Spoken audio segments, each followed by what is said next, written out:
In this video, I am going to walk you through how to create a new GTI user account.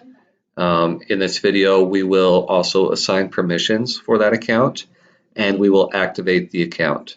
So typically what happens is that I receive a notification from someone in the company requesting that a new account be made, whether that's a new employee or whether that employee has been promoted into a position that requires GTI or whatever the case. There oftentimes needs to be a new account created for someone, and that is what we're going to do here. Now, not everyone is going to have the ability or access to create new GTI accounts, and that's on purpose. We don't want everyone in the company creating accounts for everyone else and assigning permissions however they feel free to do so. So typically what you will need to do is email me and let me know so that I can make it. I head to the admin dropdown and I go to user setup. In user setup, there's a button called add user, which I will click. And as you can see, there are several different fields that I need to fill out. The first being the username. In this case, the username is going to be what I just put there. The name is Deborah Dos Santos. And then her email address, she works over with XPO in the Netherlands. So I took her email address from the email.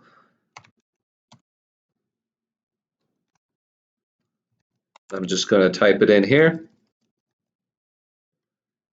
And then I will assign her access to whichever warehouse she will need access for. In this case, it's the Netherlands. Now, if I am making an account for someone who realistically needs to see all the warehouses, I will give them access to all the warehouses. Or if I'm making an account for someone who needs to see both Lehigh and New Jersey, I will give them access to those two. If this person was in Mexico, I would give them access to the Mexico warehouse. Since this person is in the Netherlands, they will get access to the Netherlands warehouse. Right here is where I can assign the roles, and GTI has several different types of roles that you can assign. I'm going to skip this step just because we're actually going to be cloning in Deborah's permissions from an existing user in GTI. So we're going to leave it as the default. Default is always automatically selected for every new account. This right here requires a password change, so at their next login, which would be their first login, it will prompt them to create a new password. So we're going to leave that as yes. The owners is, it just tells GTI which owner to assign them to, and 99% of the time we are going to be selecting the unique owner. The boutique is only used for convention, basically. Since this GTI user will be using GTI for regular everyday purposes that involve, unique operations, we're going to give her the unique owner. And then we're going to change the status to active and used, and then we're going to add the user. And now we see the information for the user. We've got the name, the username, the email, her last login, which hasn't happened yet, and she has no access to Lehigh. What I'm going to do right here is click this grayed out button, and I'm going to, once I click it, it will turn green. That means that she is an active user and not an expired user. I'm going to jump back into this key right here, which is the permission setup. And as we can see here, the only thing she has assigned is the default role. And like I said earlier, we're going to clone her permissions from someone else. In this case, it's going to be Chantel. And all I need to do is select Chantel from the list of existing GTI users. And I'm going to hit clone permissions. And now we see that Deborah has the same permissions that Chantel has. And all I need to do now is hit the update user linkage button. It will update Deborah to have these permissions permanently.